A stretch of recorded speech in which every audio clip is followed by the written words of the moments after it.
So we're going to, today we're going to talk again about how to be happy when you're not. And to begin that, we're going to do a little meditation. Hello, Israel. And Larry was there, Bobby Fall, Deirdre, Richie D, Vasanta, Victor, Susie. Hello to everyone. We're going to begin with a little meditation to set a motivation. So sit comfortably. Bring your attention to the breathing in front.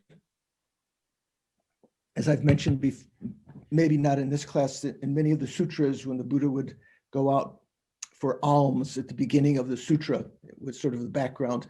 He would come back, he would wash his feet, he would sit down in cross-leg position and place his mindfulness on the breathing in front. So that's what we're going to do, first of all.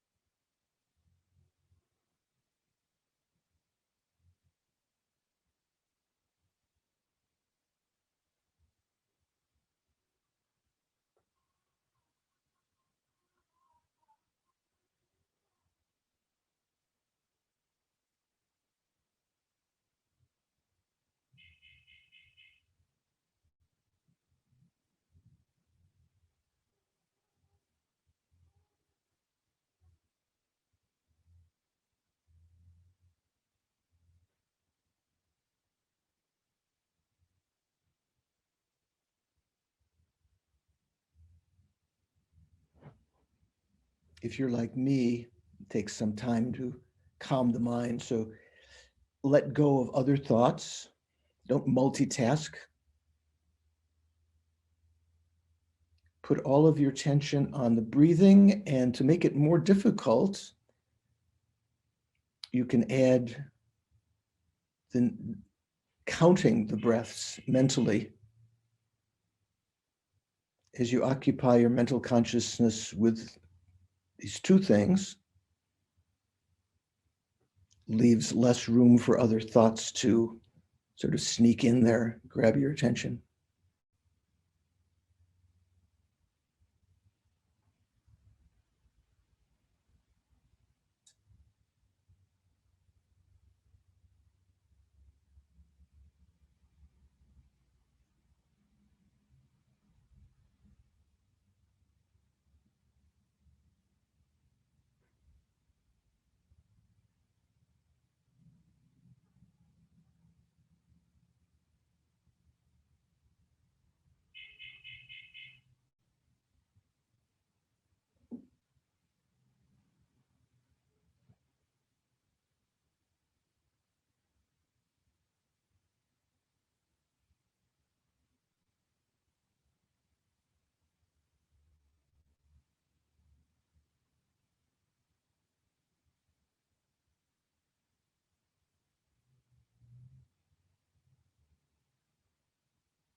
Then with the mind a little bit calmed, let go of your attention, your mindfulness to the breathing. Different ways to do it. Just imagine your body and the breathing just disappearing like a cloud, and watch the enormity of your mental consciousness like a space.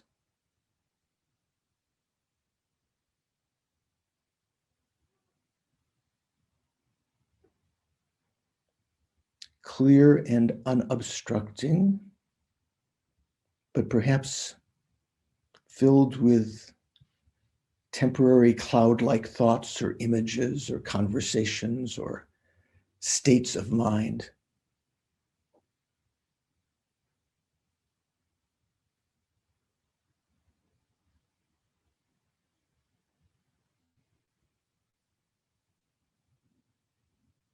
Rather than focusing on the objective contents of your mental consciousness, focus instead on the spaciousness of the mind where those thoughts are, in a sense from the spaciousness from which they are emerging. And as you deprive the thoughts of their momentum, their longevity by not focusing on them, they begin to dissipate like clouds on a sunny day.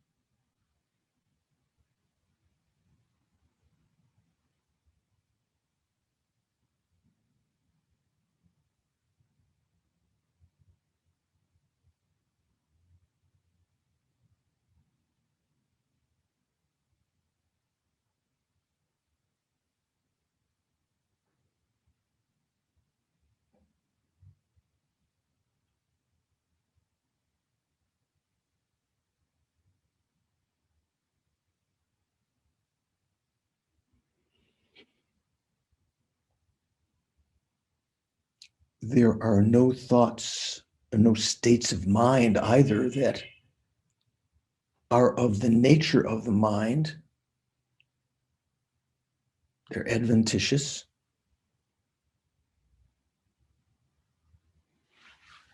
So we can get the courage and understanding that all of the bad states of mind that we'd like to eliminate can be removed from the mind.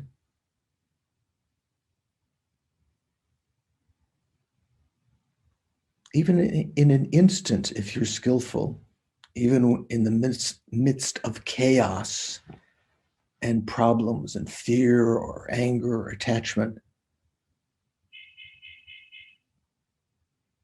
if you bring your focus in to your mental consciousness, having practiced before, bring back a remembering consciousness of this spaciousness of the mind to begin with,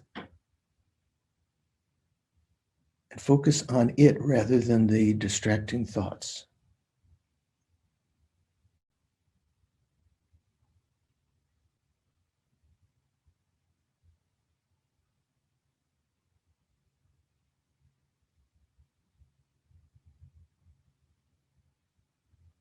Even let go of your mental image of that mind, of that spaciousness, what you're trying to experience, the clear light nature. Recognizing at first our imagination of that, our mental image of that is not yet the actual nature of the mind. Let go of that and try to sense a more subtle clarity of the mind within which that mental image that you had a moment ago was emerging.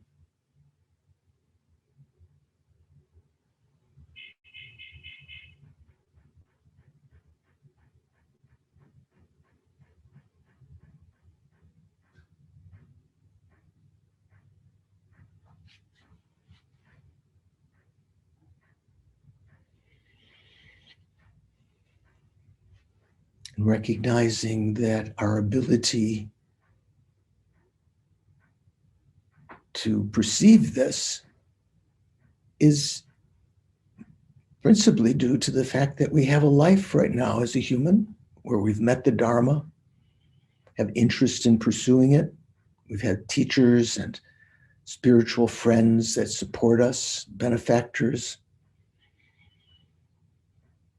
And such a situation, as auspicious as it is rare and fleeting. We have to die eventually. So to think, I'm going to use this life of leisure and endowment that I have right now, the rest of my life, and hopefully in future lives, as I encounter one again, to practice the Dharma as purely as possible, to try to achieve the great aim of becoming enlightened out of a concern for other sentient beings.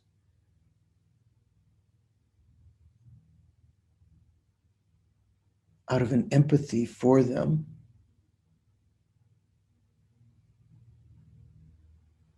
All living beings, some of whom are now perceived, perhaps, if you're like most people, somewhat, there might be someone problematic in your sphere, whether you call them enemy or not, someone irritating, or to imagine all of them have been your mother numberless lives in the past. And have been kind and nurturing to us, even giving their lives for us.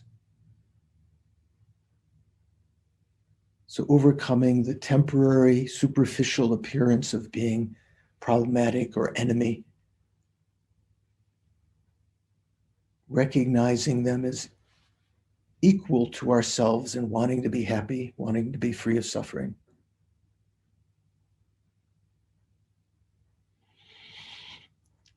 The way to approach the state of enlightenment or awakening is by understanding the teachings, sharpening our wisdom.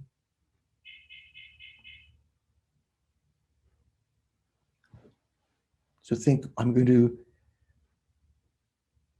participate this morning in order to understand some of the meditative antidotes, especially today to attachment, so that I can be free of distractions. And once free of those, I can put my energy into developing my good qualities and helping others. I'm going to participate this morning in order to achieve enlightenment eventually for the sake of all sentient beings.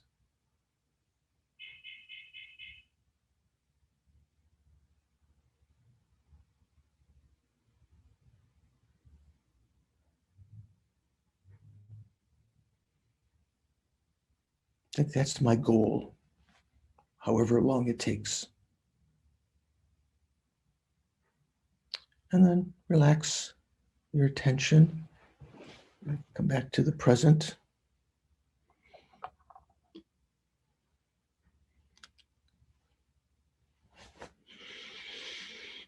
Anyone have any question or observation about the meditation?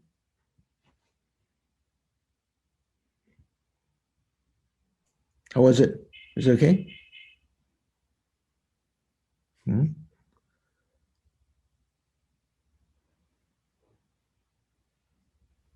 Susie appears. Hi, Susie. Okay, so I've mentioned in some of our other classes, there are three important times in the practice: the beginning, the middle, and the end. So the beginning means it's very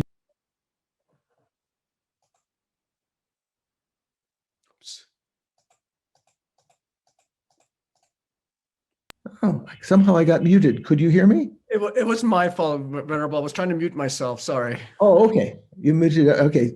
I don't know if you heard what I was saying there. There are three important times in a practice. the beginning, the middle, and the end. The beginning, it's very important to try to develop a very positive motivation. Motivation it's a virtue. We try to have a virtuous state of mind with the determination to continue that, and the force of that motivation can color the period. Say, for instance, if you're making prostrations, at the beginning you make a very strong virtuous motivation to purify for the benefit of others. And even during the period of prostrating, perhaps you imagine Buddha in front of you, or the 35 confessional Buddhas or whatever. Even if your mindfulness is lost, then sort of like your mind is thinking of something else. During that period, because of the motivation, it creates virtue during that period of time. Also, there's another kind of motivation that takes place instantaneously. So what can make it even more virtuous is if you keep your attention in the middle, when you're actually persevering in the activity that you're doing, whether it's study or some kind of practice, making offerings or helping others or whatever, keeping your mind constantly aware of the faults of mind and so forth, and trying to overcome them. And then at the end of the practice, having accumulated virtuous karma, having accumulated merit, it's important to dedicate that. Like if you ride on a horse, I haven't ridden on a horse in many, many years. I think the last time might have been in Tibet when we were going to very distant, going to Lamo Latso, this lake where there's a prophecy of, there supposedly Palden Lamo, this one female protector of the Dharma, resides. And there are often, the Tibetans the lamas would go there to find a portent of where the next Dalai Lama would be born. It's a very remote place, at least it was in the past. Maybe now there are roads there. I think that was the last time I was on a horse. Anyway, if you don't hold the reins of a horse to make it go where you want it to go, it will go down to the clover field or wherever it wants to go. It will take you. So if you don't dedicate the merit at the end of a virtuous practice, it can ripen in some way that may not be what you want it to be.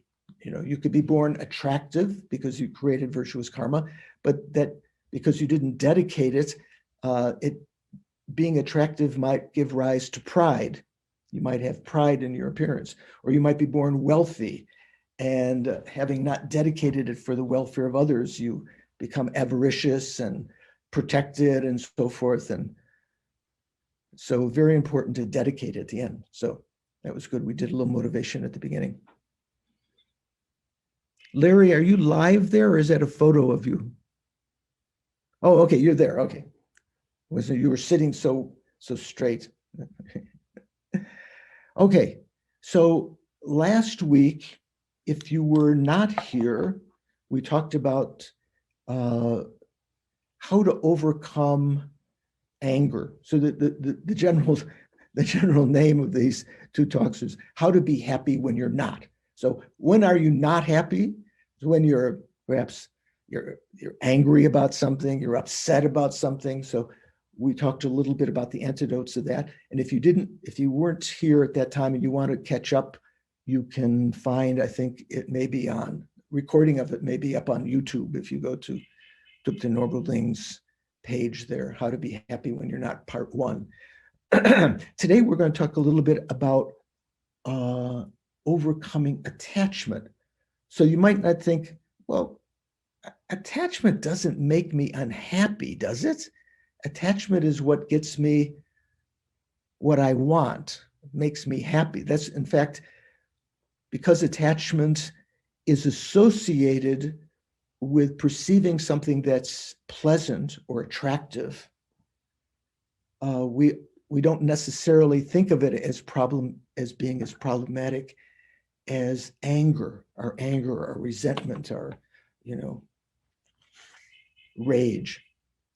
I mentioned in passing last time that anger has a kind of double whammy in terms of that it creates negative karma by its entity being one of the root delusions, but it also burns up virtuous karma. Like a fire, if you were to take leaves in the autumn in your bonfire and you toss the leaves in, you can see them sort of sizzling in the flame and you can hear the crackling. Like that, the state of anger in our mind, the Buddha said, is like a flame, like a fire that can burn up karmic seeds in our mind.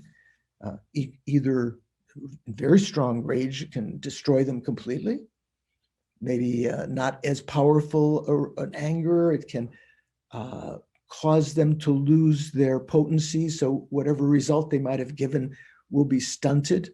Like if you have some seeds that have laid around for some time and they grow, but they don't give very much, seedling. Or it could prolong, the anger can put off the ripening of the virtuous seeds in our mind to some time in the future. So although you might have been ready to make some realizations or to have certain experiences, that will be put off to the future. So that's more apparent why that's a problem. Attachment, because the basis is that you perceive something that's pleasant, attractive, or whatever, and your mind exaggerates the qualities of that. And it's as though your mind sinks into it and doesn't want to separate.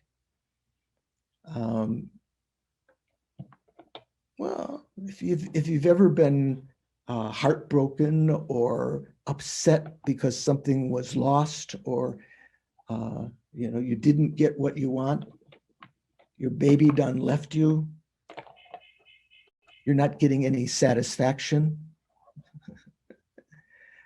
you can understand how attachment is problematic. Attachment doesn't have the same fault of burning up virtuous karma, generally, but it has another major defect that anger lacks, is its longevity.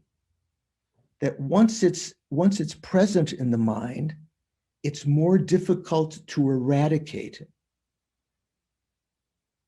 I think I mentioned last time, anger is like having spilled on your tablecloth in the nice Italian restaurant, salt and pepper on the table, and the waiter can come up with their little broom and sweep it up, and it can be gone. So the idea is that anger, because it's involved with an unpleasant aspect, it's something that as you change the aspect of what you're thinking, the anger can be eliminated from your mind quite quickly if you're skillful. Attachment, on the other hand, is like in the Italian restaurant, pouring the olive oil, you miss the plate, some goes on the nice white tablecloth. The waiter can't come up and just, sweep it off. Even they try to sponge it up with another napkin, it's sunk into the cloth, right? So once attachment gets instigated, we practice attachment, we really love something or someone or some organization or some idea. Our mind gets kind of embedded with that, and it's very difficult to extricate.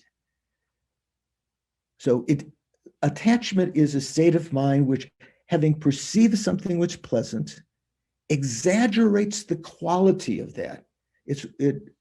What's involved there is what technically is called inappropriate attention. Have you ever heard that term before? Technical term? Shanka, have you ever heard that? I don't know how else it's translated. Sulshin Mayimba Yila Cheba. Yila Cheba means attention, Sul means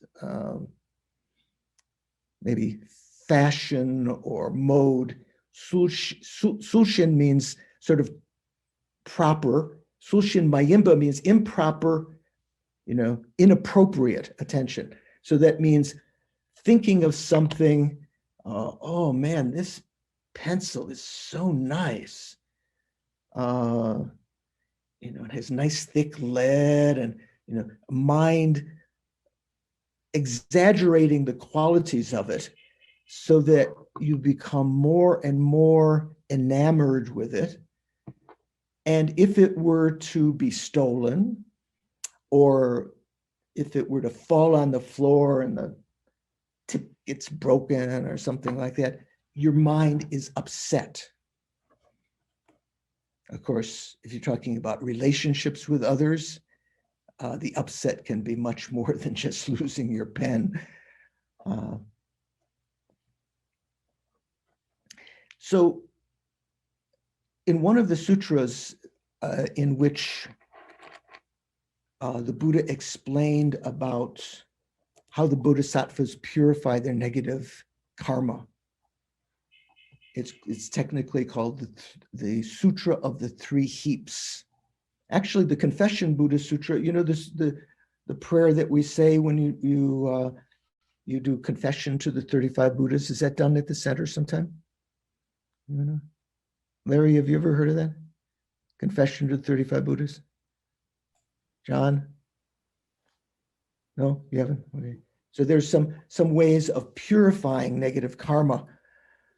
In one of the sutras where the Buddha explained about it, he explained that, as I said before, anger can be eliminated. It's very, very dangerous and very harmful. It can be eliminated relatively quickly, but attachment is long-lasting. It can last for many, many lives.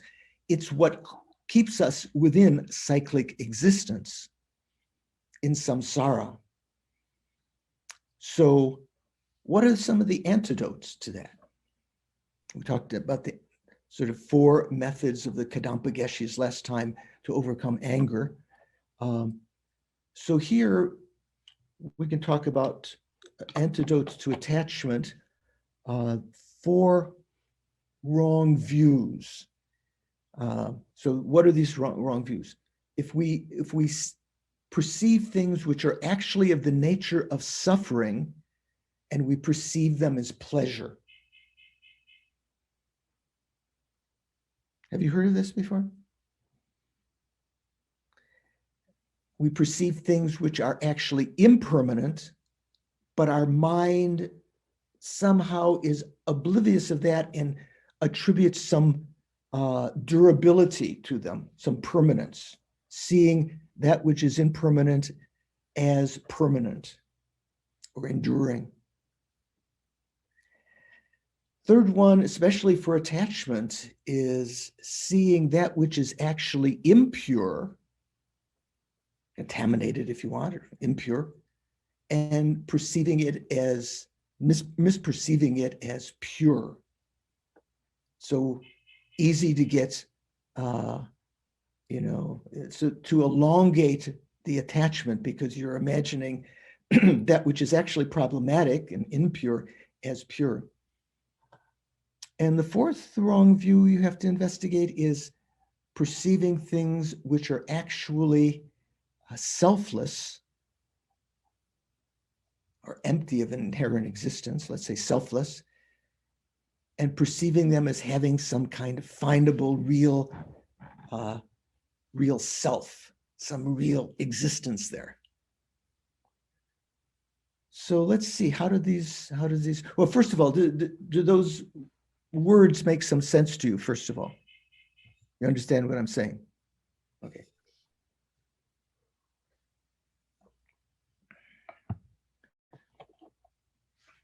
So first of all, I'd mentioned in passing a little bit last time about this first factor, seeing that which is of the nature of suffering as being happiness.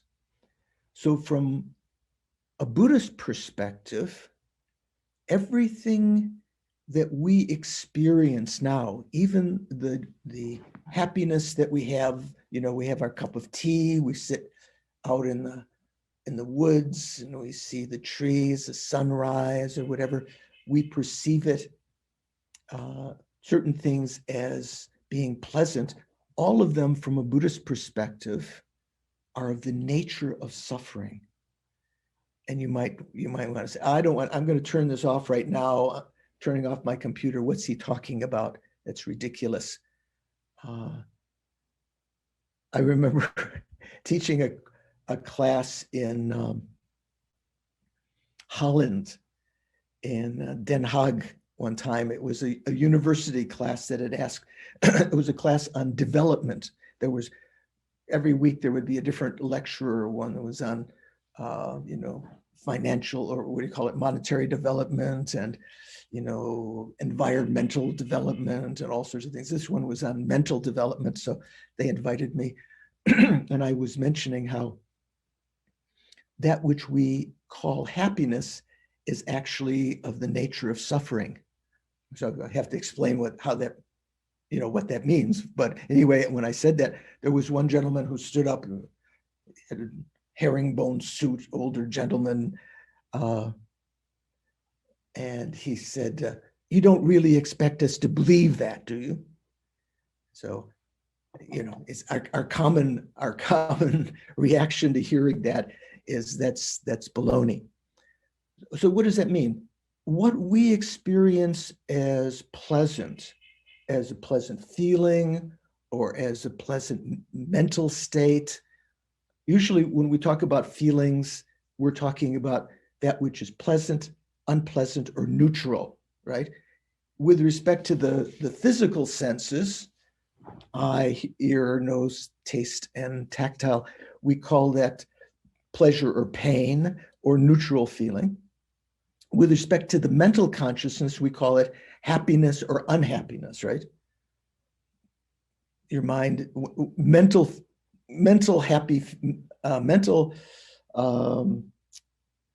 pleasant feeling, we call happiness. Mental unhappiness, mental unpleasant feeling, we call unhappiness. So all of them that we experience still within cyclic existence now, what we call, ordinary life, all of them, those things that we call pleasant, there's nothing really positive about them. The Buddha explained it's a situation of reducing one suffering and replacing it with another. The classic example is if you're outside in the hot sun,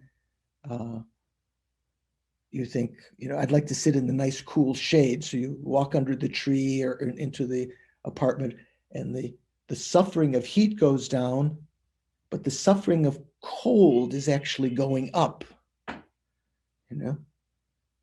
while the larger suffering is going down, we experience that as pleasure. Once in this case, the suffering of the cold exceeds the suffering of the hot, and it's actually going up, we recognize that as unpleasant again. And I mentioned, I told you about this advertisement on TV. I don't know if anyone mentioned. Did I say that last time? It was in one of our other classes. I think it's apartments.com. So these two girls are outside fanning themselves in the hot, and the mosquitoes are around and everything. And they say, "Oh, how nice it would be to be, and have a nice air-conditioned apartment." And who was the guy in Jurassic Park? This guy, the advertisement for that. Daniel, someone. Anyway, he gets them an apartment, and they're in the nice, they have air conditioning now, and they say, "Oh, isn't it so much better?" And it's actually, they're shivering because it's so cold, So there's an expression in English, be careful what you wish for, right? Because, you might wish for something which you think is going to be the source of pleasure. Actually, when you come in contact with that, you have close proximity that for some time it actually becomes suffering. So to recognize when you have a problem with attachment, say in a relationship with objects, with your job or something like that, to recognize that the mind has the tendency of exaggerating the qualities of something that you find pleasant and bringing about a state of attachment to that. It's said in Buddhism that the way to really have a long-lasting relationship is to try to eliminate as much as possible from that relationship attachment. Some people think attachment is what keeps, from the very word attachment, keeps them together, right? Because you're attached to one another. But attachment is what prevents us from really having an authentic, loving relationship. Love does not have to be based on attachment. In fact, from a Buddhist perspective, attachment is what perverts our, defiles our loving relationship.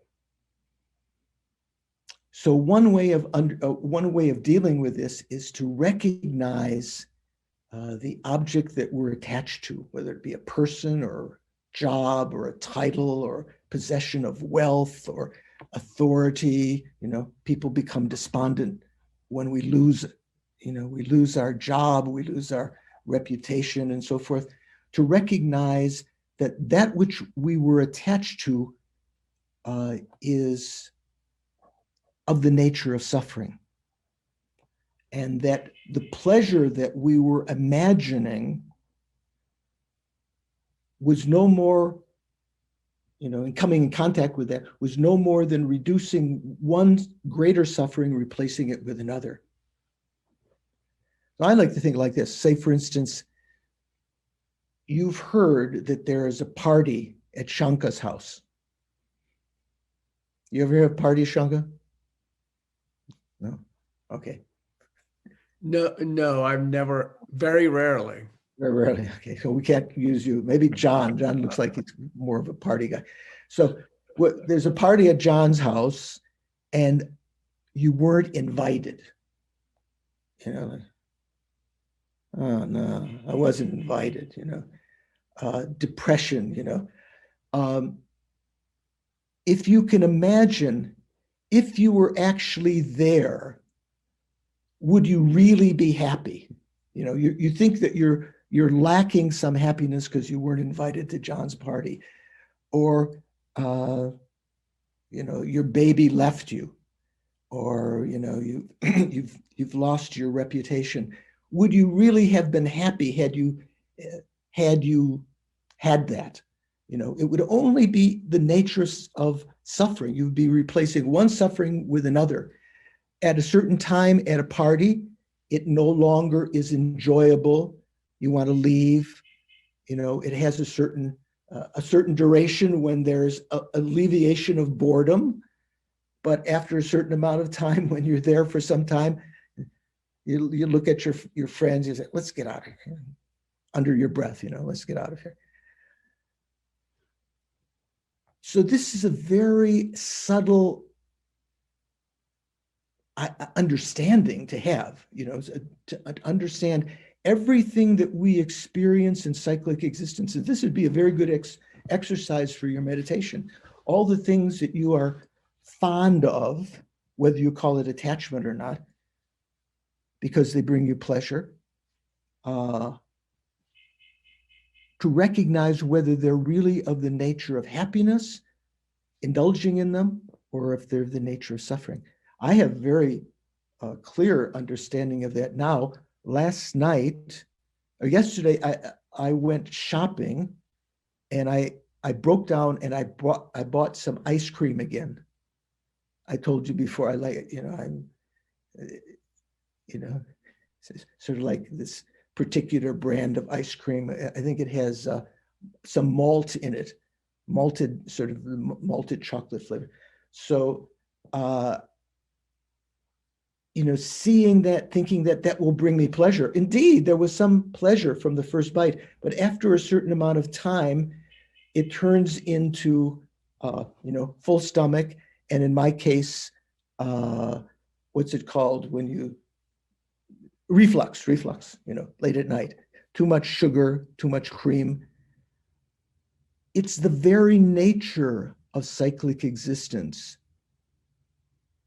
that we find ourselves in.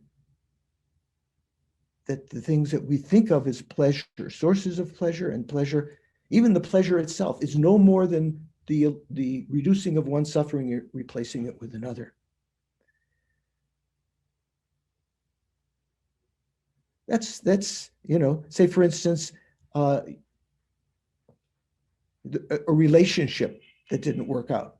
Think, even if I had that relationship, would I really be happy? You might imagine you're with inappropriate attention, you might imagine that would have brought you happiness, but it's actually, if you look at it with the eye of wisdom, it's actually the nature of suffering. You never really would have been happy. Real happiness, Dharma happiness, long-lasting happiness. So, John, you have a question? No, okay.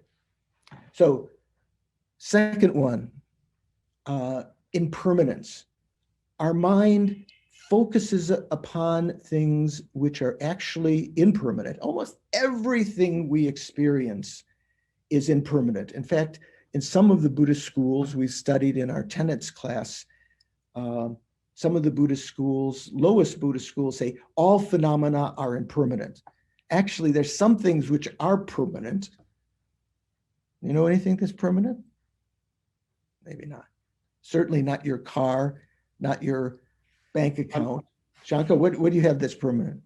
Unobstructed space. Yeah, okay. Well, that's not something we usually deal with, right?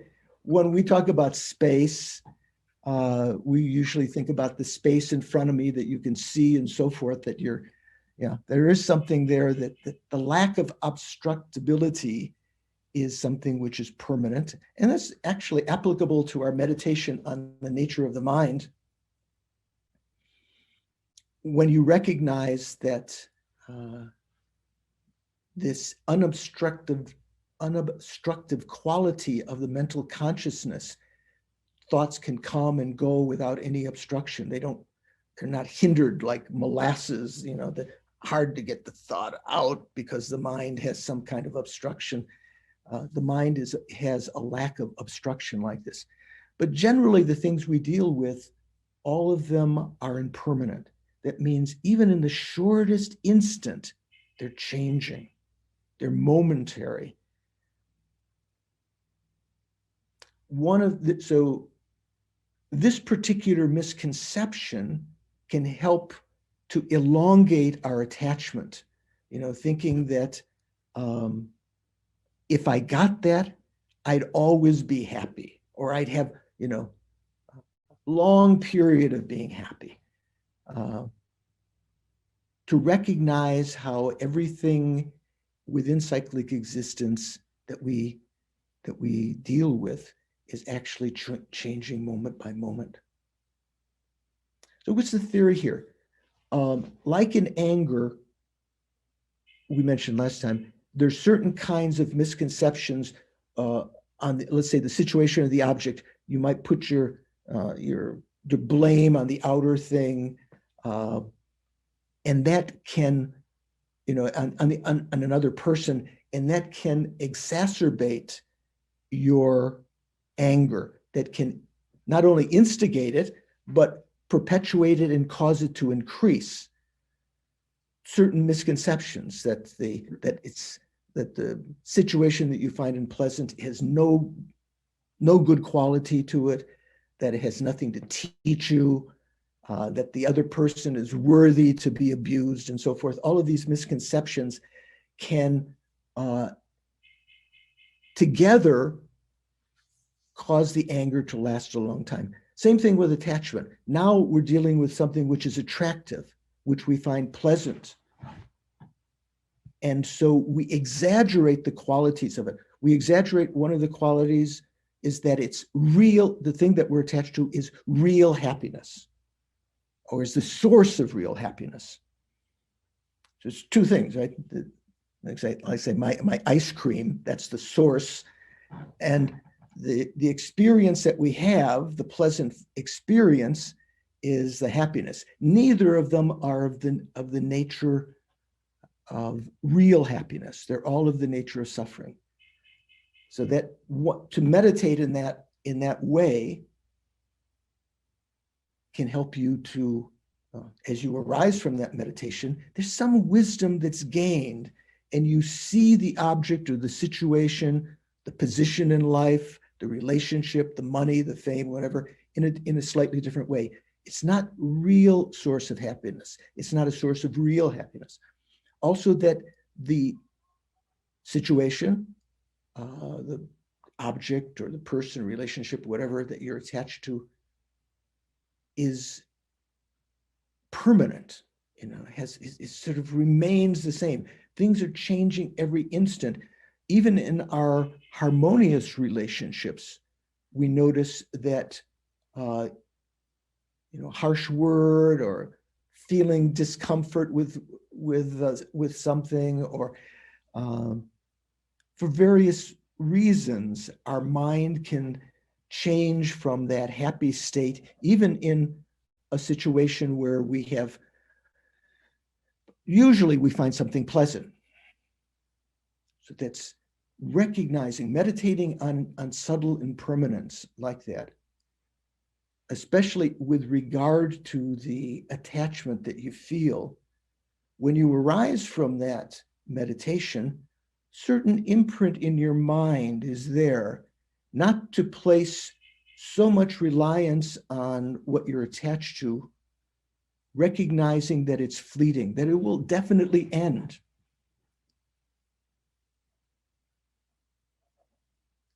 Does it make sense?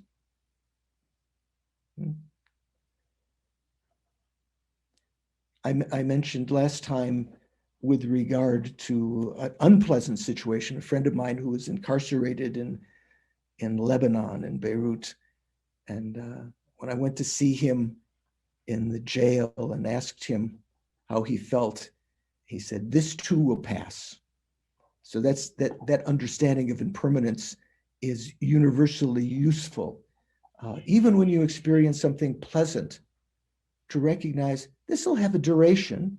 There will be a time when it ends, but even right now it's changing moment by moment.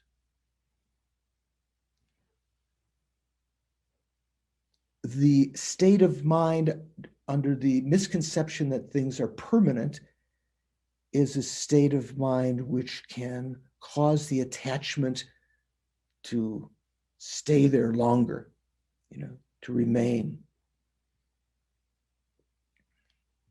Now, the classic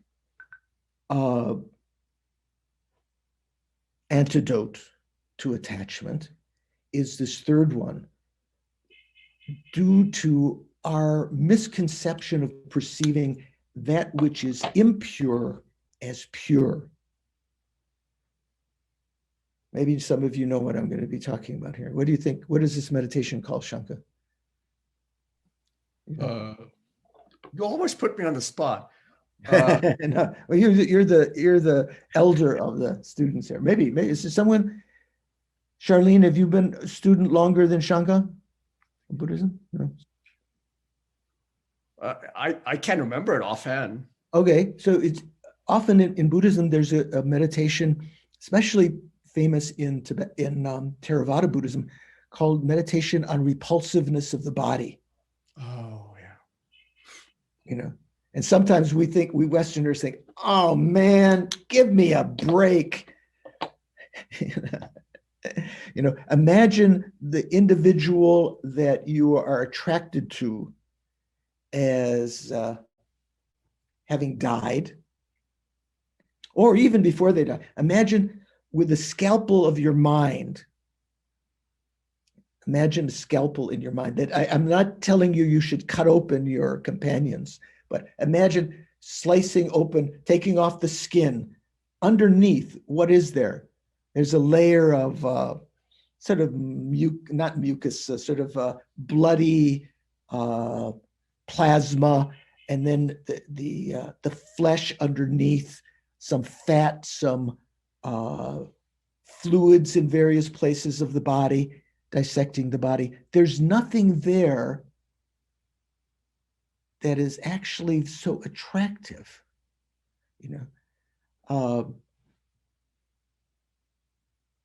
so imagine also the body decomposing. Say the person is dead, and they're sitting in the casket or on the funeral pyre, if they're going to be cremated outside Indian style, and they still look, relatively attractive. But as as the hours, as the days go on, flies start to be attracted to be coming there. The body begins to emit some unpleasant odors, takes on various shades and decomposes, even to the point of, after a long period of time, set out in the elements, even the flesh falls from the bones, and all there is left is bones. So some of the classic meditations on repulsiveness, which is this trying to overcome the misconception that things which are actually impure are pure. The misconception that perceives that which is impure as pure, like the body. Recognizing that if you analyze its parts, through the parts, you don't find any of the parts themselves that are pure, or in this case, we could say attractive. If you would imagine, if you have strong,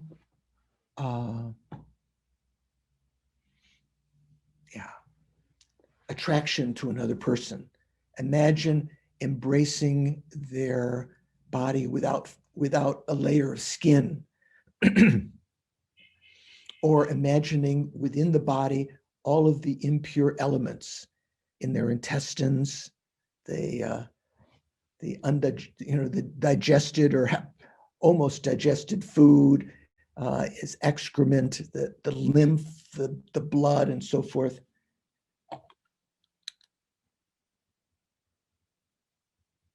Susie, you're finding this problematic or enjoyable? I see. I think it's amazing. It's amazing and disgusting. And disgusting, yeah. So this is what this particular kind of meditation, one aspect of it is called meditation on the repulsiveness of the body. So it can be done imagining all the elements of the body. There's nothing there that is actually attractive. It's because of our mind seeing it as a composite,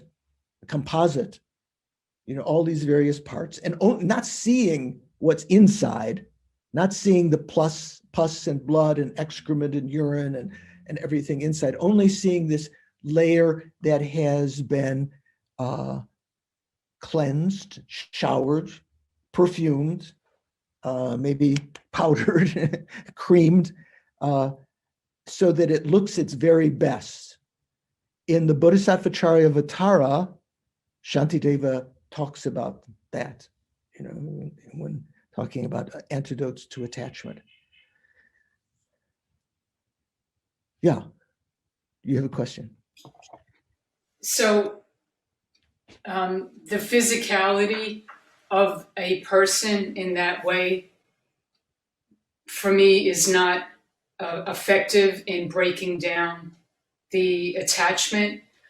I would rather think about their pure spiritual qualities. Yeah, good. Okay. And then think, well, yeah, they also do this other stuff that ain't so attractive and ain't so pure. Do I still love them?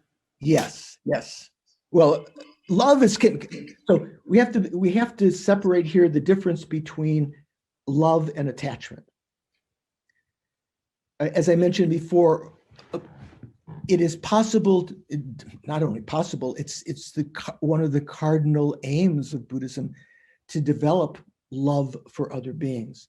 From a Buddhist perspective, love is a state of mind that wants others to be happy. Usually when we say, I love you, and correct me if I'm wrong, usually what we mean when we say, I love you is, you please me, rather than I want to please you. Mhm. It's secondary. The main thing is you please me, and as a secondary thing, in order to keep you around so that you please me, I'm going to please you. You know, kind of like make a deal. I'll scratch your back if you scratch mine because you do a good job scratching me. You know, you please me. Mhm. So I'll go into that so in Christianity, there are various kinds of love that are mentioned in the theological studies. I don't know in Judaism or Islam, I haven't so much experience in that, but they talk about carnal love, which is what we ordinarily think of as love in the West, you know, finding someone attractive, even their mental qualities attractive. That's still on the carnal level. What is it called? The more spiritual love. There's a word in psychology also. Does someone know? More spiritual kind of love. John, are you thinking? Yeah, there's an agape, and I can't remember which one that is.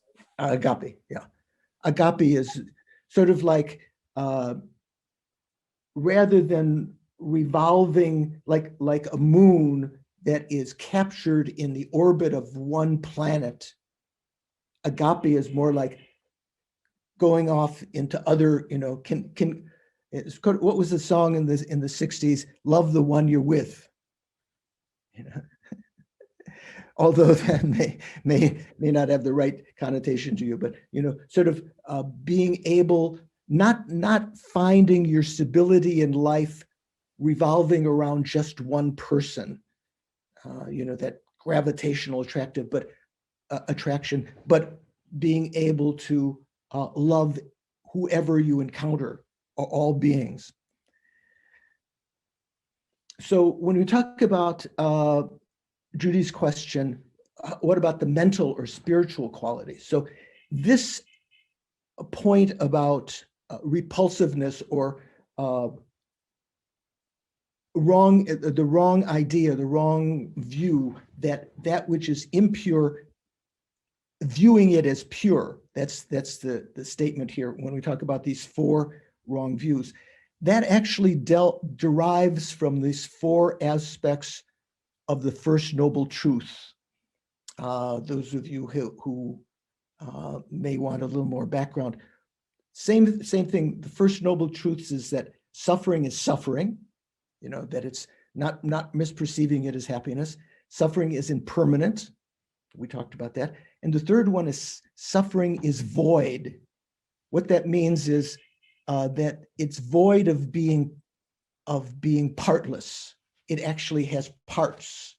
So that gets into looking at the parts of the body, the repulsive, you know, if you open up the body with a scalpel of your mind, seeing the parts inside, nothing there looks good. Also, as Judy mentioned, if you look at the person's mind, the personality, there's certain parts that you find attractive. Maybe their courage or their, you know, their loving nature or something like this. But there are also parts that inevitably, because we're deluded beings, are not so attractive. Their pride or their arrogance or their anger or whatever else.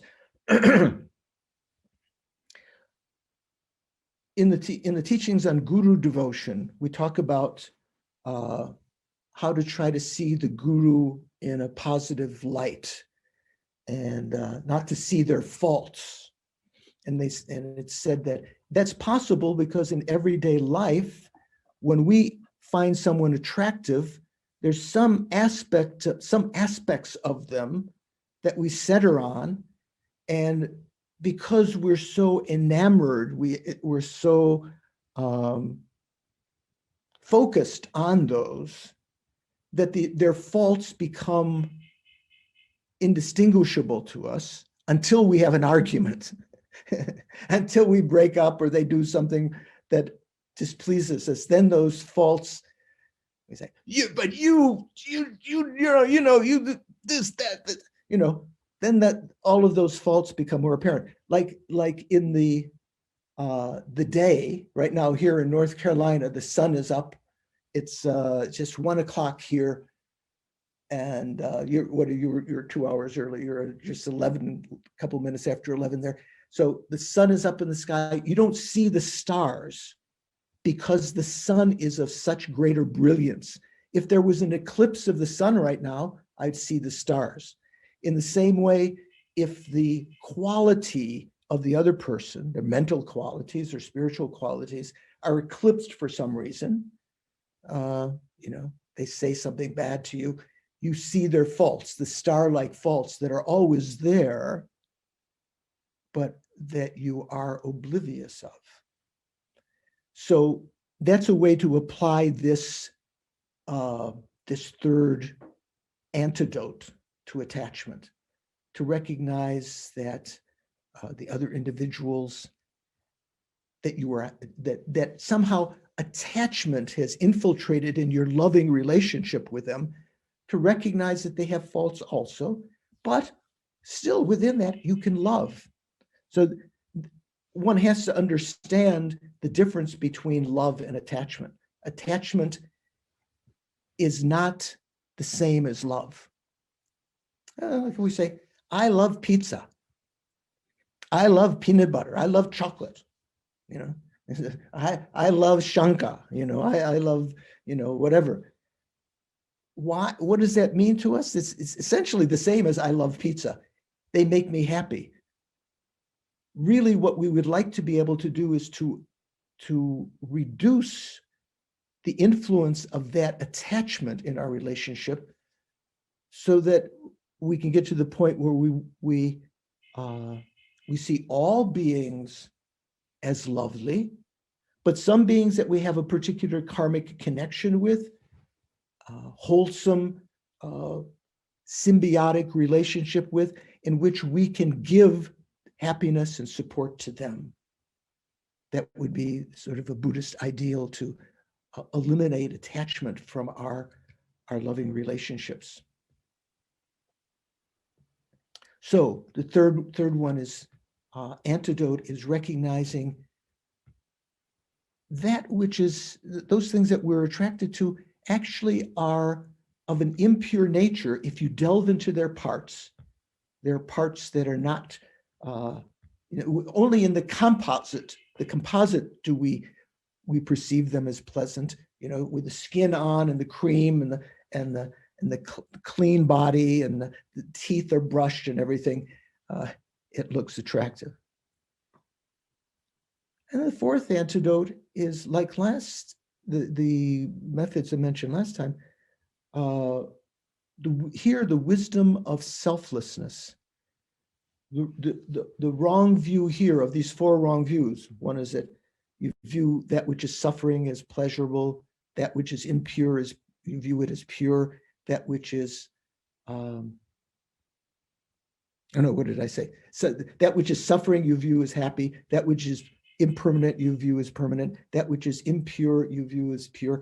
Now that which is actually selfless, you consider it, you view it as having a self-identity really there. There's a prayer that I do every day in one of the sort of esoteric practices, meditation on Vajrayogini. I don't know if anyone has ever heard of Vajrayogini. So there's a prayer written by a great practitioner many hundreds of years, several hundreds of years ago. In one of the verses it says, whenever I try to analyze, I don't find any true existence in you, Vajrayogini.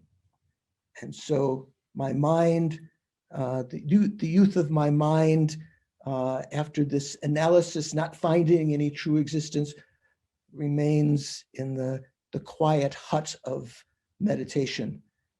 So what this means is if you analyze those beings or those relationships or those things that we think have a real solid, real existence, in deep meditation and an analysis, you don't find anything that exists from the side of the object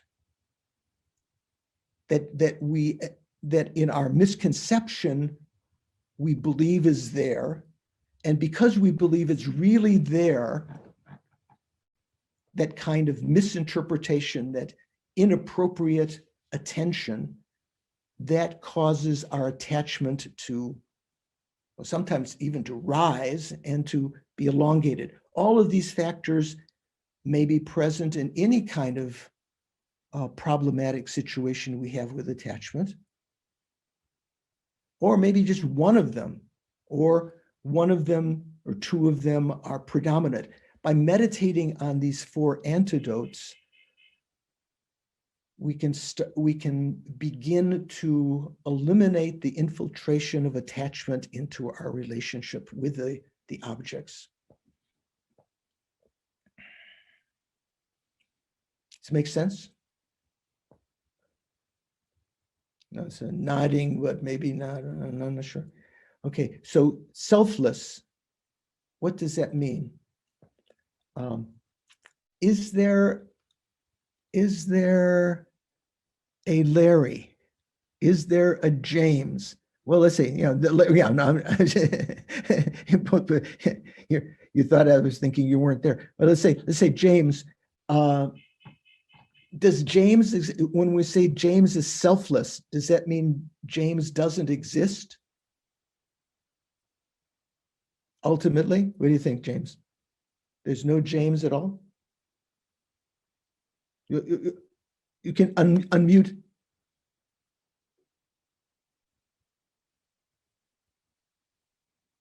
There you go. Oh, you had it there for a second.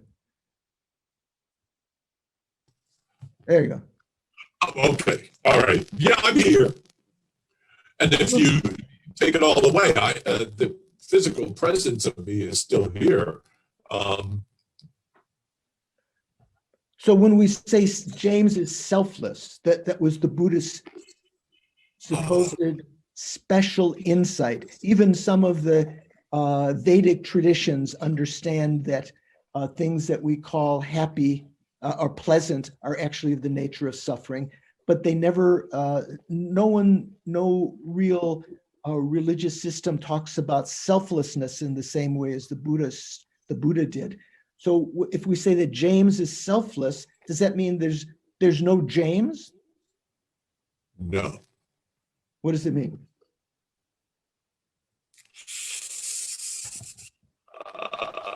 Yeah. Okay, good.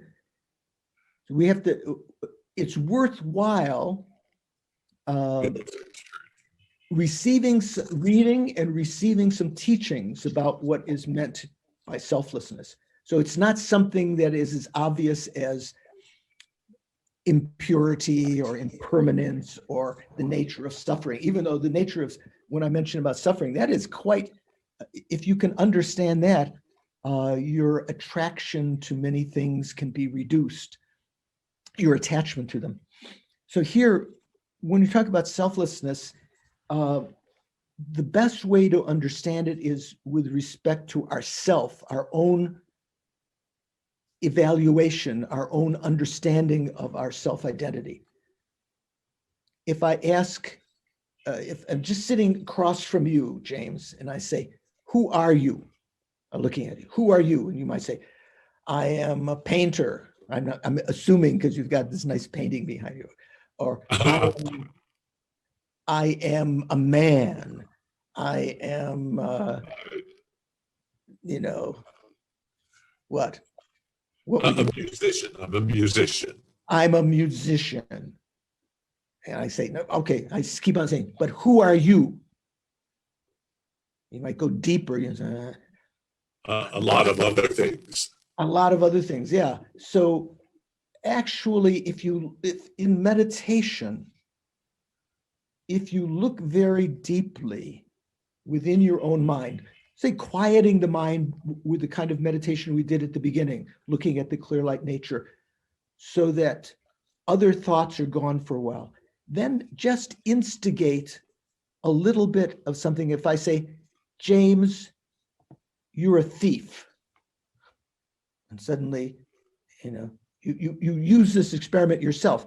You try to recognize when you've been offended sometime in the past, perhaps, how to say, unjustly. And it's not as though there is a thought in your mind that, when you said, I'm an artist, I'm a musician, I'm a this or that, there's not a thought in our mind that I'm a thief. You might think, well, it's just wrong. But we have a reaction when we're abused or insulted, or when when any of the delusions are about to arise. We have a sense of being, self-being, as though we really existed from our own side. It's not as though if I say you're a thief, you think my body is not a thief, or my mind is not a thief. In response to that, I say, you're a thief. We don't think my body is not a thief, my mind is not a thief. We think I am not a thief. That's the I that's being referred to here. That's the self that's being referred to here. It's a sense of our own identity existing not in our body, not in our mind, but just in and of itself, innately, inherently.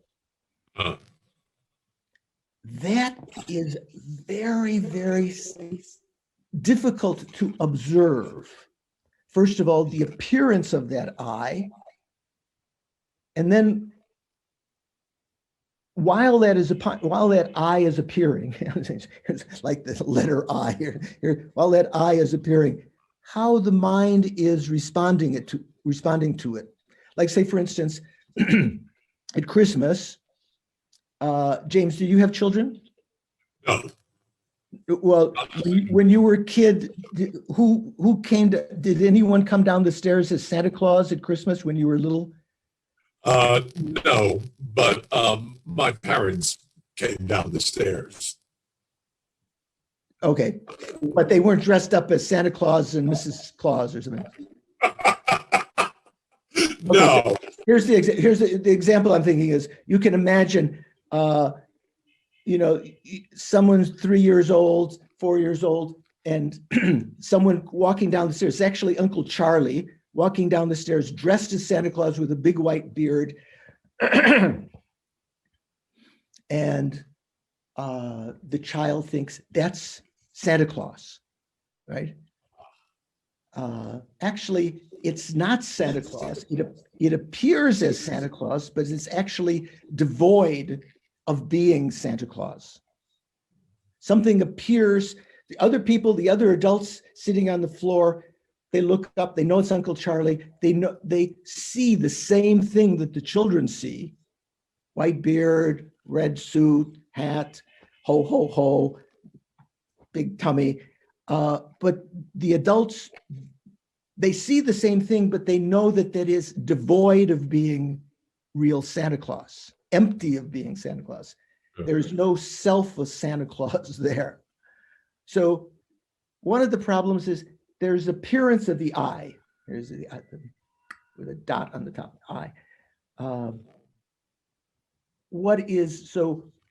As we're like children now, because the Buddha talked about unenlightened beings as being like childish. We're like the child that sees that Santa Claus, it sees that I and thinks it really is. It really exists the way that it appears. There's an appearance to our mind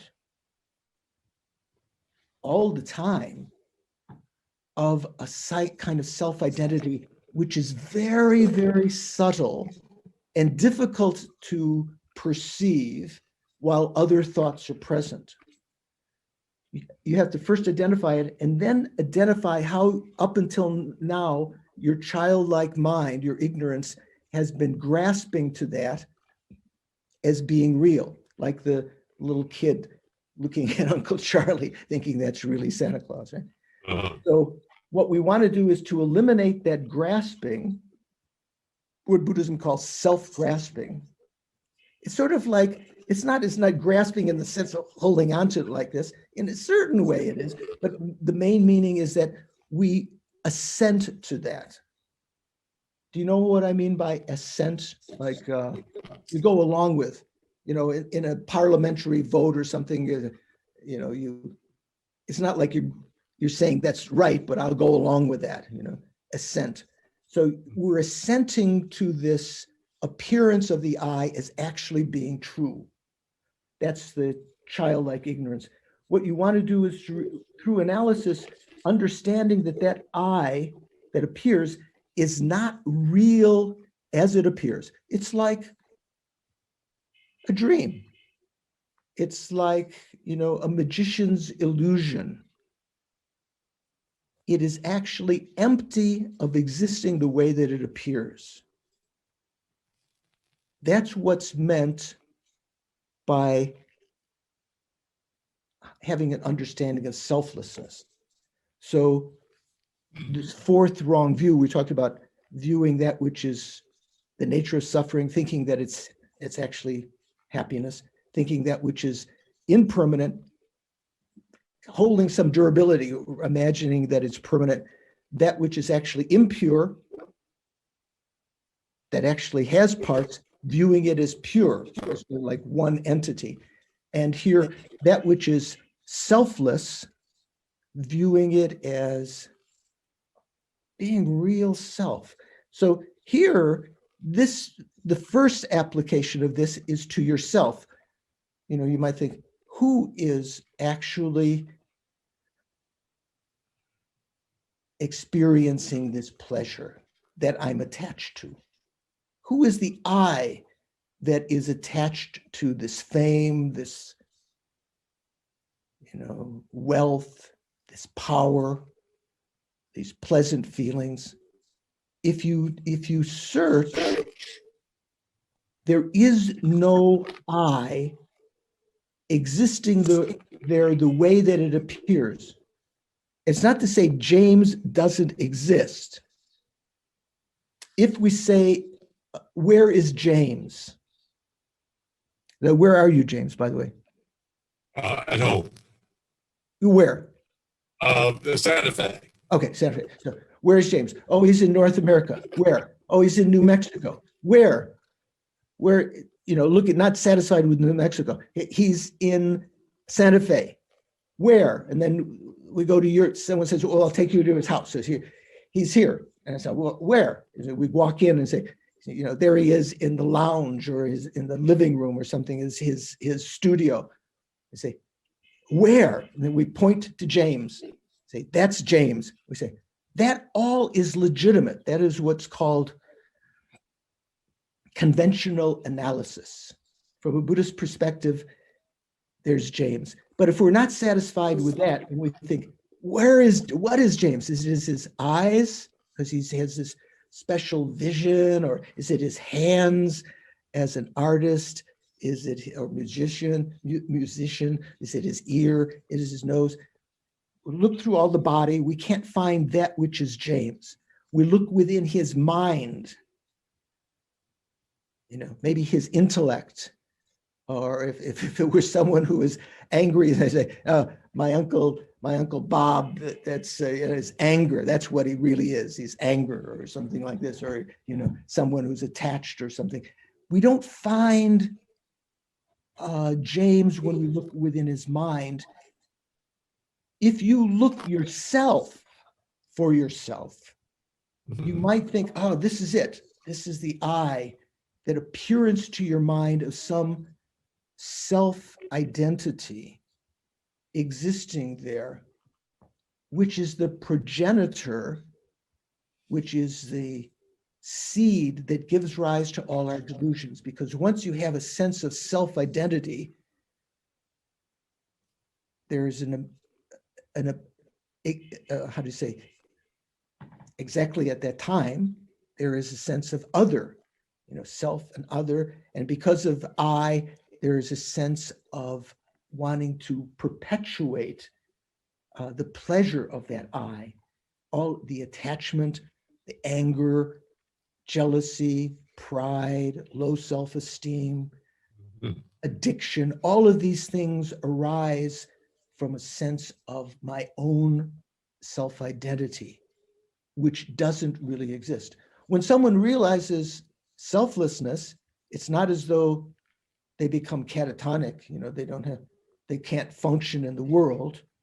They still know they have a relative existence, conventional existence, but the realization of selflessness allows the other delusions, prevents them from having a basis to rise.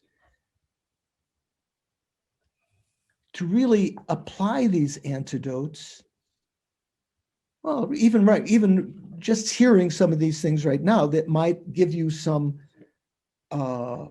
ways of,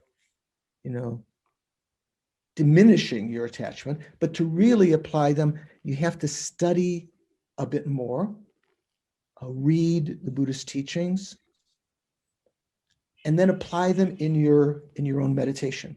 Apply the antidotes. So if James, you may, of the people I see, maybe Charlene and James look more my contemporary. Larry, you look a little bit younger. If maybe not, I don't know. James, how old are you? 76. Same age. Oh, same. Oh, okay. Okay, so we're content. So if you and I were to be, what's the word, drafted into the army, maybe there's a big war and they say, got rid of, Shanka, of course, is all these other younger people are we've gotten to you, you've got to go. And in basic training, learning how to use the lasers to shoot down the missiles and the cannons and everything. Instead of that, we're doing video games or something like that. We never really train. If during the actual battle, we think, oh no, I'll read the manual now. It's too late. You have to have the basic training. So you have to do basic training now in your meditation to overcome attachment and anger and so forth. So basic training means with a calm mind, bringing up a problematic situation. If it's anger, imagine something that's irritating and apply the antidotes that we talked about last time. If it's attachment, you can bring up things in your life that you've been attached to, that you were, big depression in your life, something was lost, or you didn't get what you want, or you were too clingy because of your attachment, and the other people that you wanted to relate with, they wanted to be away from you or whatever. Recognizing those situations and applying these antidotes that we talked about to overcome attachment. That's your basic training. Then, when little things happen in your life, little things that you might get attached to, apply them now, right now. Don't wait for the catastrophic attachments. Try to apply them in whatever situation arises so that they become familiar to you. You become familiarized, trained, so that you can start to eliminate them. These kinds of antidotes that we talked about, the first three are what we call temporary or temporal antidotes. Mm-hmm. The ultimate antidote is understanding of selflessness, and then applying that even more universally to what's called the emptiness of phenomena. Not just myself is empty or selfless, empty of a self that appears, but other phenomena, my car, my belongings, the fame, and so forth. All of these are empty of existing the way that they appear to our mind as having a real existence, like recognizing them as dreamlike. One of when we meditate on emptiness or selflessness, the deep meditation, when you just see that there's no self there at all, is called space-like emptiness, space-like meditation on emptiness. All that appears is just the mere negation of the self that you were believing before. When you arise from that meditation and things appear to you again, you have to recognize them as being like illusions or like dreams. So that's called the illusion-like meditation on emptiness. So we have to be able to train in that. So this has just been a buffet, you know, it's sort of like the waiter has come and brought the tray of the various antidotes, you know. I'm your waiter. And what you have to do now is taste them, you know, do these meditations, read about them, read about the nature of suffering, read about impermanence, listen to other lectures, read about purity and repulsiveness, and recognize it's not only, as in the Theravada tradition, you know, some grotesque kind of you know, denial of any kind of beauty in the world. Recognize that it's a way to diminish your inappropriate attention to something, to thinking that it's really pure, and realizing that there is no inherently existent I within you, and so forth. You have to now order one of those dishes, or in sequence, all of them, assimilate them, and put them into your meditation. So anyone have any, before we end, any questions? Correction, clarification? Shankar. Well, I was going to go back to the second point, which was seeing third, maybe it's a third point. I can't remember now which point it was, where you see suffering, you know, but pleasure is really the degeneration of one suffering and the you know, before you recognize the rising of another, or at least the balance you talked about. Right. So here's my question. The thought occurred to me, does that mean that contentment in the conventional sense means that all the sufferings are basically in balance?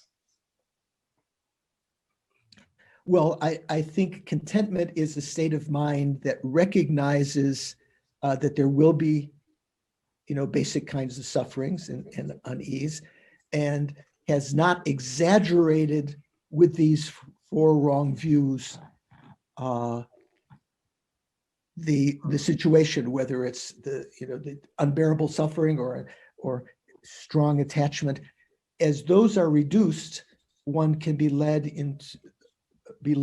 in a state of satisfaction and contentment.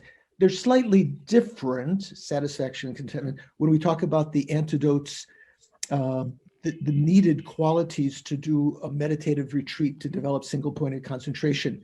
You know, have to have a certain amount of, just be content with what you have, not always thinking, oh, I need a special spice, you know, for my soup, or if I don't have this, just be content with what you have. That is an end result of a general kind of practice, applying these antidotes and finding, you know, a certain sense of contentment like that. I remember at Kopan courses, the first course I attended at Kopan, there were in 1974, in the morning when the first breakfast was served. So there were maybe 200 people for the meditation course. It was outside of Kopan in Nepal, where now the COVID is going crazy. So they came through the line for breakfast, and there was a scoop of kind of porridge, you know, and some soybean coffee. It wasn't real coffee, right? And I remember these French people that were at the course. There were maybe 4 of them or something, and what is this? Where is the croissant? Where is the omelette? You know, and the first morning they were sitting there eating this, completely depressed, maybe with expectation, with attachment to what they were used to. And then over the course of several days, it wasn't that long, maybe less than a week, I saw them sitting out on the path, eating their breakfast, looking at the sunset. There was some contentment in their mind, and they were able to enjoy to what extent they could this very simple fare, very simple breakfast.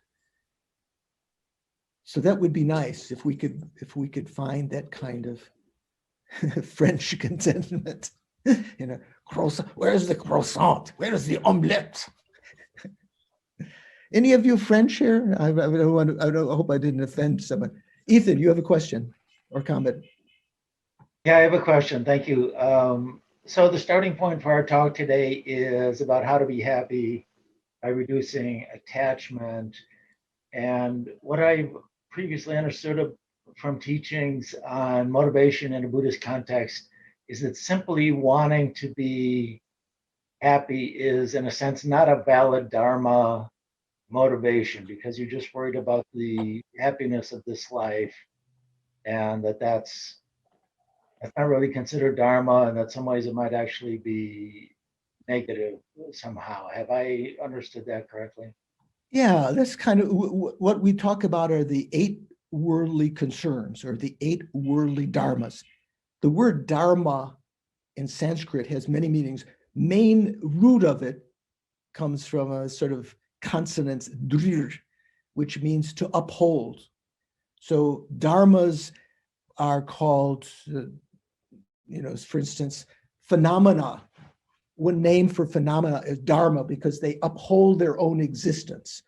But in a practical sense, dharmas, in Indian society, your dharma was that which you had to uphold. You had to become a family member, have to be married, you have to have children, you have to do these various things. Those are your dharmas, your responsibilities. That's what you had to uphold. In a worldly sense, we talk about the worldly dharmas are that which we think uphold us from suffering. The worldly dharmas are desire for pleasure of the senses, pleasure of the senses, desiring that, because we think if we have pleasure of the senses, it's kind of meat and potato level, that will, or the Budweiser beer level, football, having, a lot of sex, have a lot of good food, your team winning and everything like this. This is the meaning of life. That's what upholds life. Possessions, power, influence, love, respect, and so forth. All of these things are called worldly dharmas. The sad dharma means the holy dharma is that which we would like to aim for, that which brings about real, long-lasting happiness. It's not as though happiness doesn't exist. What we call happiness is the present kind of happiness we experience is called contaminated happiness, because it has come about because of grasping to a self, having attachment and so forth. Real happiness comes about. It's not as though it's just sort of like a blah state, there's no fireworks. It's just, calm. You might think if that's all there is to look forward to, I'm out. I want some spice. I want some pizzazz. So the bodhisattvas are said to go from joy to joy. In the Theravada tradition, when we talk about Dharma happiness, it's a little bit more like that, just sort of like not having any kind of distractions and not having any kind of discordant thoughts and so forth. Whereas in the Mahayana, which the Theravada sometimes criticized, they said, oh, the Buddhists, all happiness was the nature of suffering. No, there is actual Dharma happiness, pure, uncontaminated happiness that you can develop through having realized, say, for instance, selflessness and emptiness, cultivated your mind, then you can be like the peacock that lives in the poison garden, you know, other birds and animals that live there, the garden that has all these poisonous plants, other animals that live there that eat it and they die because of the poison. The peacock can actually eat those plants and assimilate them and thrive, and has this beautiful tail and everything. So like that, the Bodhisattvas, because of their practice of wisdom and compassion, bodhicitta, they actually go from joy to joy. They can deal with the problems of the world. You know, people come to you with their problems, instead of you getting associated with those problems and getting angry with them, you know, in the same way that they are, you actually can experience those kinds of phenomena and find greater and greater happiness. I don't know if that helps at all. Anyone else have a, yeah, Larry. You have to unmute first. There you go. Hi. Is this the kind of Dharma happiness that we should wish for everyone? Yes. When we think, we make dedication at the end, due to these merits, so we say, due to these merits, may I quickly become a Buddha, a Guru Buddha, and lead each and every sentient being into the very same state. So we would like not just to, you know, when we give advice in the world, maybe we give advice so that people don't have the monetary problems or emotional problems, but that's not the end state. That's just sort of contaminated happiness. But we have to start somewhere. So we help people to that extent, but our real aim is to lead people into the state of uncontaminated happiness, you know, of total, real Dharma happiness, real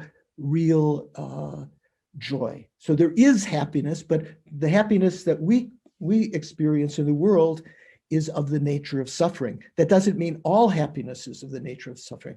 The happiness of a Buddha or the Bodhisattvas, Arya beings, superior beings who realize selflessness, they have a great deal of, we can't imagine the happiness that they have, the bliss that they experience. It's said that even not talking about realizing emptiness, just having single-pointed concentration.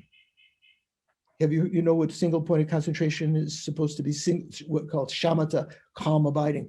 Even having achieved that, there is such an incredible joy. It's said to far exceed the greatest pleasure, sexual pleasure, that often people associate with, you know, the intense pleasures of this lifetime, or the, you know, intoxicating pleasure of power, or, you know, fame or whatever.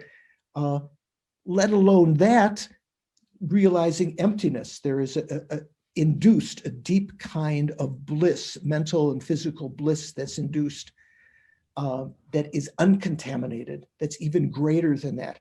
And when you talk about the realizations of the Vajrayana, the tantric path, what's called the unification of bliss and emptiness, that bliss even exceeds that. So it leaves all of the worldly pleasures in its pale, you know. So that's what we would like to be able to lead people into. To be able to lead people to that, we have to have achieved that ourselves. Otherwise, it's just like the blind leading the blind. So I hope. I was more concerned about our mundane practices of love and wishing all people to be happy. Yes, when we say, may all sentient beings have happiness and the cause of happiness, that's the first level of that. In some other expositions, when we talk about the four immeasurable thoughts, immeasurable love, immeasurable compassion, immeasurable joy, and immeasurable equanimity, and so forth, when we talk about, in other senses, may all sentient beings be endowed with extraordinary happiness. So that means this kind of, not just worldly happiness, which we we would like other people to have, but to go beyond that, may they all abide in a state of extraordinary happiness, which is uncontaminated. One more, Yes. sorry, but that is this worldly happiness that we're wishing now on this level, just to wish for all people to have a sense of mental contentment? No, we would like them to have, first of all, most people in the world, certainly the animal realm, it's going to be very difficult for them to find a sense of contentment. They need to have a certain amount of happiness. Excuse me. What we would like to be able to do is to help sentient beings first eliminate the discordant causes, their anger, attachment, which creates karma for them to have suffering of suffering, obvious suffering. Then, in so doing, we would help them to develop this changeable suffering, what we call contaminated happiness, but then to be able to go beyond that, to recognize that that is impermanent, that isn't real happiness, to lead them sequentially, first out of suffering into changeable suffering, then beyond that into uncontaminated happiness. Thank you. Okay. So, anyone else before we finish? Yes, Anna. Oh, Hi there, just a quick one, if it can be quick. Just going back to this, the labeling of the I. Yes. Now, if our karma follows us on to our future lives, are we our karma? Are we our wind energy? Is that what we are? If there is no I, how can my karma follow me onto the next? So it didn't say there's no I. Okay. It said there's no inherently existent I the way that it appears to our mind right now. Yeah. There is an I. And like I said before, who was the example? James. I said, where's James? He's in America, New Mexico, Santa Fe, in this house, in this room. That's him. And then if you try to find within the parts that we label James, you can't find the James. That doesn't mean James doesn't exist. In the same way, when you talk about I, it doesn't mean that Anna doesn't exist. It means that the Anna that are up till now, from beginningless time, we've assumed in the various guises. You weren't always Anna, you were Frank, you were Sydney, you were Beetle, you were Hell Being, you were Desire Realm God at various times. But whatever existence we had, there was a sense of self-identity, I. That I doesn't exist. But what does exist is what's called the mere I, merely labeled I. In your case, you talk about me, Anna, the merely labeled I. The merely labeled I is what continues from life to life when we talk about someone existing. In a tantric sense, we say that the subtlemost mind and the subtlemost wind, which are inextricably united, there's a union of them that's never separated, that continues from life to life. That's not the I. Even that, if you analyze, you can't find. The I that's labeled onto that is kind of like the eternal I. The mere I that's labeled, maybe in, we all have some license plate number, from our mind stream since beginningless time, Shankas, 774 ABFJ, some large number. Each mind stream can be labeled in that sense. So there is something that continues, but it doesn't exist the way that our minds imagine it to exist, in the way that our mind grasps it. to exist. Does that And help? just Yeah. excellent, it really does. And this subtlemost mind and wind energy is this subtle, the mind and wind, the subtle mind and wind energy you've just described. Is that never ending? Is that no beginning, no end, or does even that become enlightened? Oh yeah. Or do we yeah. realize? In our tenets class, if you're interested in delving in these, you can go back and listen to some of the earlier classes. We've been talking about this. Say, for instance, we talk about certain things which are impermanent but eternal. So the mind and its united wind, the subtlemost mind and wind, are impermanent. They're changing moment by moment, but they're eternal. They've existed since our beginningless rebirth, since cyclic existence, up to the present and up into the future. When we achieve enlightenment, that same subtlemost mind and wind, because it's impermanent, will take on a slightly different character. The wind becomes like the emanation bodies of the Buddha, and the mind becomes the omniscient mind of our future Buddhahood. Excellent. Thank you very much. I will look into it a lot more. Thank you, Yeah. Venerable. Shanga, you had some last one. Oh, I just have a comment, which is that this is regarding Anna's question about what goes from life to life, right? And when I was studying all this, the first time it made sense to me was reading, I'm sure you know about this book, Genlam Rinpoche's Realizing Emptiness book. And somewhere at the end of that book, he actually uses the example of the seed growing into the shoot and so forth and so on. That example, right? And what that continuum that goes is what he said is the closest thing we can come to the mere eye. Yeah. At least that was my understanding. Yes. So that kind of finally made sense to me. That's the analogy that makes sense to me. Thank you for that. Okay, so let's just end with a brief dedication. Remember, motivation at the beginning, concentration and wisdom while you proceed in listening and participating in the class, and then having created virtuous karma, or what we call merit. Sit comfortably and imagine, try to look back at the clear light nature of your mind. Let go of the thoughts.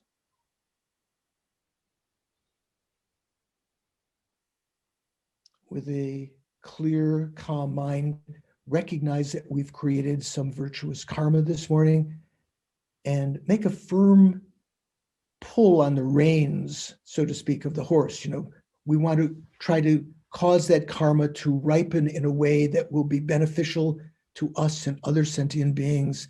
Due to these merits, may I quickly become an enlightened being, a Buddha, for the sake of all sentient beings. That's what we're dedicating the merits to.